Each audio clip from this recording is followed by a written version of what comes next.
Dear students, I am delighted to present this lecture on the remarkable Martha Craven and her groundbreaking capabilities approach. The main objectives of this lecture is to learn about the life and works of Nussbaum, to understand Nussbaum's capabilities approach and its significance, to grasp the fundamental principles of the capabilities approach, and finally, we will also reflect on Martha's significant contributions to the field of philosophy and beyond. By the end of this lecture, you will have a comprehensive understanding of the key tenets of capabilities approach and its implications for the human development and social justice. Therefore, I encourage you to engage actively in this lecture, ask questions and share your thoughts. So, allow me to commence by delving into the life and accomplishment of Martha Craven Nussbaum. Martha Craven Nussbaum, born on May 6, 1947, is a renowned American philosopher and legal scholar hailing from New York City. Her extensive body of work spans a wide range of topics, including ancient Greeks and Roman philosophy, the philosophy of law, moral psychology, ethics, philosophical feminism, political philosophy, the philosophy of education, and aesthetics. Nussbaum's contribution to the contemporary debates on human rights, social and transnational justice, economic development, political feminism and women's rights, LGBTQ rights, economic inequality, multiculturalism, the value of education in the liberal arts and humanities, and animal rights are informed by her philosophical insights. Her works have earned her a reputation as a leading voice in the field of philosophy, and her insights have been instrumental in shaping contemporary discourse on a variety of pressing social and political issues. Nussbaum's dedication to exploring the complexities of human experience has made her a respectable figure in both academic and public spheres. Nussbaum was the daughter of George Craven, a Philadelphia lawyer, and her mother was Betty Warren, an interior designer and homemaker. During her teenage years, Nussbaum attended the Baldwin School in Bryn Mawr. After studying at the Wellesley College for 2 years, she dropped out to pursue theatre in New York. She studied theatre and classics at New York University, got a Bachelor's of Arts degree in 1969, and gradually moved to philosophy. At Harvard University, she received a Master of Arts degree in 1972 and a Doctor of Philosophy degree in 1975, studying under G.E.L. Owen. In the 1970s and early 1980s, she taught philosophy and classics at Harvard, where she was denied tenure by the classics department in 1982. Nussbaum then moved to Brown University, where she taught until 1994. Then she joined the University of Chicago Law School faculty. Nussbaum is the author of numerous books, including The Fragility of Goodness, Cultivating Humanity, A Classical Defense of Reform and Liberal Education, Sex and Social Justice, Hiding from Humanity, Disgust, Shame and the Law, Frontiers of Justice, Disability, Nationality, Species Membership, and From Disgust to Humanity, Sexual Orientation and Constitutional Law. She received 2016 Kyoto Prize in Arts and Philosophy, the 2018 Bergen Prize, and the 2021 Hallberg Prize. In her groundbreaking work, The Fragility of Goodness, Luck and Ethics in Greek Tragedy and Philosophy, Nussbaum challenged the widely accepted middle Platonic notion of the good life as being self-sufficient and impervious to external circumstances. Drawing upon the works of ancient Greek tragedians, Sophocles and Euripides, she argued that the concept of human flourishing, which necessarily includes virtuous character and behavior, is inherently fragile and subject to the whims of fate. Nussbaum's insights into the human moral psyche were not limited to classical literature alone. She believed that the works of non-classical literature, such as Charles Dickens, hard times could also provide valuable insights in the ethical philosophy. As such, she advocated for including non-theoretical genres in the study of ethics. Nussbaum's work has profoundly impacted the field of philosophy, challenging the traditional notions of good life and expanding the scope of ethical inquiry. Her ability to draw connections between seemingly disparate works of literature and philosophy has made her a leading voice in the field. Her contributions continue to shape the way we think about ethics and human flourishing. In her book, Cultivating Humanity, a classical defense of reform and liberal education, Nussbaum draws upon the ancient ideals of Socratic rationality and Stoic cosmopolitanism to advocate for the expansion of American university curriculum. She argues that the study of non-Western culture as well as the experiences and perspectives of women and minority groups such as LGBTQ and community should be included in curriculum. Additionally, Nussbaum digs into the political significance of liberal education in her book Not for Profit: Why Democracy Needs the Humanities. She highlights the importance of humanities in fostering critical thinking, empathy, and civic engagement, all of which are essential for a healthy democracy. In this context, her works serve as a call to action for educators and policy makers to prioritize the inclusion of diverse perspectives and subjects in higher education. By doing so, we can create a more well-rounded and equitable society.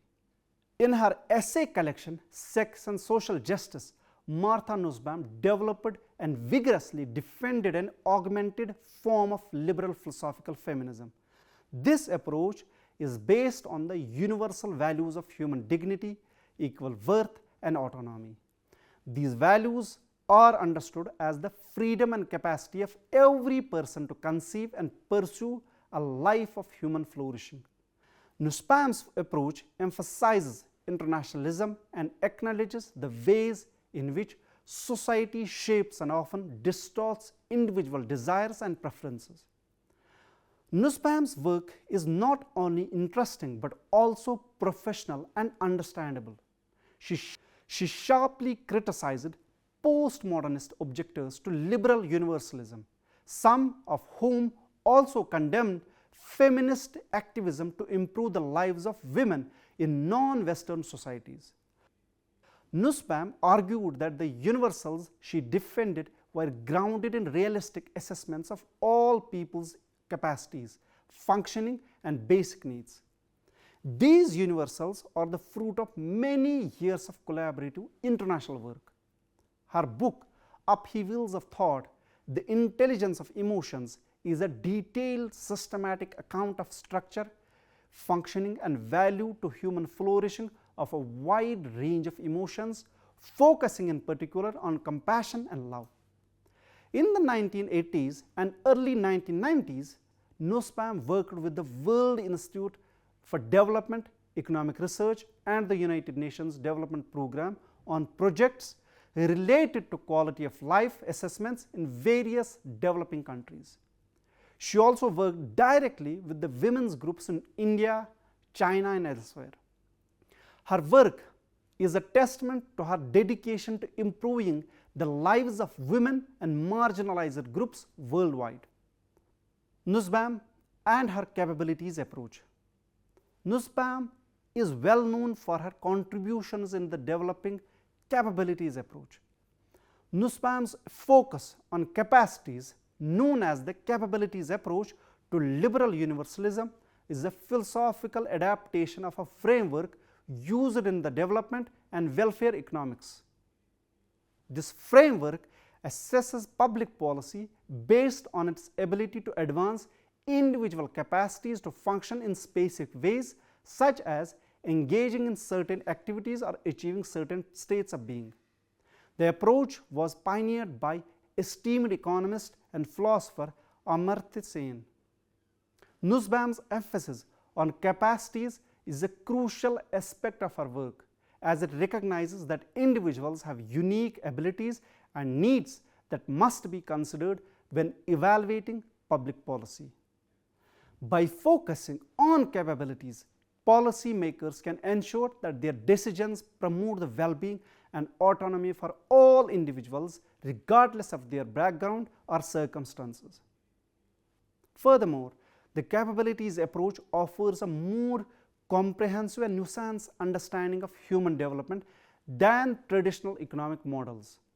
It recognizes that the individuals require more than just material resources to thrive, and that factors such as education, health, and social relationships are essential for a fulfilling life. One of our first major contributions to the capability approach literature came in 2000 in the form of Women and Human Development. The key questions the capabilities approach asks us is, what is each person able to do and to be? As such, the approach looks at combined capabilities and individuals' developable abilities, internal abilities, freedom and opportunity. Here, freedom refers to a person's ability to choose one's life or another, and opportunity refers to social, political and or economic conditions that allow or disallow individual growth. Nussbaum asserts that all humans and non-human animals have a basic right to dignity. To provide human dignity, Nussbaum states that the government must provide at least a threshold level of the following capabilities: life, bodily health, bodily integrity, senses, imagination and thought, emotions, practical reason, affiliation, other species, play and control over one's environment, including political and material environments. 10 central capabilities. The fundamental tenet of Nussbaum's approach is her definition of the central human capabilities, which she first laid out in the year 2000.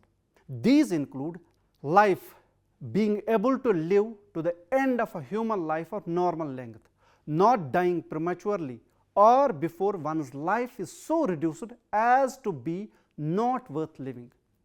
Second, bodily health, being able to have good health, including reproductive health, to be adequately nourished, to have adequate shelter. Bodily integrity, being able to move freely from place to place, to be secure against a violent assault, including sexual assault and domestic violence, having opportunities for sexual satisfaction and for choice in the matters of reproduction. Senses, imagination and thought, which means, according to Nussbaum, being able to use the senses to imagine, think and reason, and to do these things in a truly human way, a way informed and cultivated by an adequate education, including but by no means limited to literacy and basic mathematical and scientific training. Being able to use imagination and thought in connection with experiencing and producing works and events of one's own choice, religious, literary, musical and so forth. Being able to use one's mind in ways protected by guarantees of freedom of expression with respect to both political and artistic speech and freedom of religious exercise. Being able to have pleasurable experiences and to avoid non-beneficial pain. Emotions. Under that, first, it means being able to have attachments to things and people outside ourselves, and to love those who love and care for us, to grieve all their absence, and general, to love, to grieve, to experience longing, gratitude and justified anger. Second, not having one's emotional development blighted by fear and anxiety. In other words, supporting this capability means supporting forms of human association that can be shown to be crucial in their development. Practical reason, being able to form a conception of good and to engage in critical reflection about the planning of one's life, which entails protection for the liberty of conscience and religious, observance. Affiliation, being able to live with and towards others. This is to recognize and show concern for other humans, to engage in various forms of social interaction, to be able to imagine the situation of another. Protecting this capability means protecting institutions that constitute and nourish such forms of affiliation, and also protecting the freedom of assembly and political speech. Having social basis of self-respect and non-humiliation. Being able to be treated as a dignified being whose worth is equal to that of others. This entails provisions of non-discrimination on the basis of race, sex, sexual orientation, ethnicity, caste, religion, national origin, and species. Other species, being able to live with concern for and in relation to animals, plants, and the world of nature. Play, being able to laugh, to play, to enjoy recreational activities.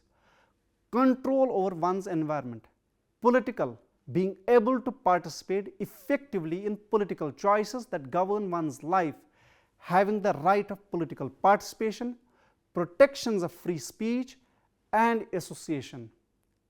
Material, being able to hold property, both land and movable goods, and having property rights on an equal basis with others, having the right to seek employment on an equal basis with others, having the freedom from unwarranted search and seizure. In work, being able to work as a human, exercising practical reason and entering into meaningful relationships of mutual recognition with other workers. Even though Nussbaum claims each of the 10 capabilities equally important, she places special emphasis on the two of them, namely practical reason and affiliation.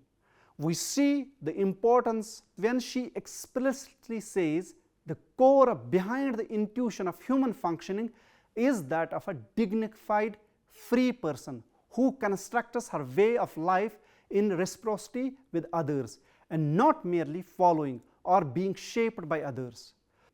Furthermore, Nussbaum notes that these two capabilities suffuse all the other, and this in turn constitutes a truly human pursuit. Nussbaum argues that the list is thick but vague. It is thick because it provides a specific conception of the good life, that is, human flourishing. However, it is not thick enough that it mandates how one ought to live one's life. Thus, the capabilities list is thick enough to allow us to make cross-cultural judgments. For example, identifying areas where an individual or a group of people are unable to actualize a capability, and yet vague enough for an individual to choose whether or not or how she wishes to participate in a capability. Finally, Nussbaum says that the citizens should be guaranteed a social minimum whereby capabilities can be realized. It is the role of institutions to ensure that a threshold level of central capabilities is achieved. Institutions, for example, religious, labor, government, and so forth, come in many forms and protect various interests. For example, the Self-Employed Women Association helps and provides protection and benefits to women for work in which they have been traditionally underappreciated. However, as Nussbaum notes, achieving the threshold may not be enough for justice. The other major works of Martha Nussbaum in relation to human capabilities approach, like A Cultivating Humanity, a classical defense of reform in liberal education, responding to the right-wing critics of multiculturalism in higher education, whom she likened to the Athenian who put Socrates on trial for corrupting the young. Nussbaum demonstrated how programs focused on non-Western cultures, feminism and women's history, and the experiences and perspectives of sexual minorities have advanced the ancient and Enlightenment ideals of liberal education. The liberation of the mind from the bondage of habit and custom, producing people who can function with sensitivity and alertness as citizens of the whole world. Multicultural education furthers this goal by helping to develop three crucial abilities. First, to rationally examine oneself and one's society in the Socratic fashion. Second, to understand one's commonalities with people outside one's local region or group. And third, to exercise one's narrative imagination by considering what it might be like to be in the shoes of a person different from oneself. Nussbaum's emphasis on capacities, the capabilities or capability approach to liberal universalism, represented a philosophical adaptation of a framework in development and welfare economics for assessing public policy in terms of whether it advances individual capacities to function in certain ways, that is, to engage in certain activities or to achieve certain states of being, pioneered by economist and philosopher Amartya Sen. In Nussbaum's hands, the approach became a means of normatively evaluating political arrangements and understanding justice in terms of whether individual capacities to engage in activities that are essential to a truly human life, a life in which fully human functioning or a kind of basic human flourishing will be available or fostered or frustrated. For Nussbaum, those capacities include capacity to live a life of normal length, to have a good health, to have a bodily integrity, to use one's mind in ways protected by guarantees of freedom of expression, to have emotional attachments, and to meaningfully participate in political decision making, among many others. To conclude, Martha Nussbaum developed a very systematic, extensive and influential capability theory of justice. The approach offers a better alternative to judge the progress and development. Her theory was criticized as overspecified and paternalistic, and her list of capabilities is said to have missed out some of the important capabilities and cannot be used to measure the quality of life. But what counts here is the capability, not the actual realization. Like an absolutist, she insisted that there is one right list of capabilities that every human being on the planet is entitled to. Nussbaum mentions that the list of capabilities and its associated augmentation should be taken seriously by development theorists in the design of development strategies. Thus, public policy must be guided by a conception of the human good that gives the policymaker strong guidance in selecting goals and priorities for the development process. Finally, Nussbaum claims that the central goal of public planning should be capabilities of citizens to perform various important functions. The core of the theory is a principled account of a set of fundamental human capabilities which are held to be essential to a good human life. The capabilities theories of justice see the role of the state as very limited, instead giving the most significant duties of justice to non-state actors like individuals, development NGOs, grassroots organizations, or even more collectivities. With this, I conclude today's topic. Thank you for joining me today. Hope it was learning and joyful for all of you. I look forward to our next discussion where we will explore a new topic. Until then, take care and goodbye.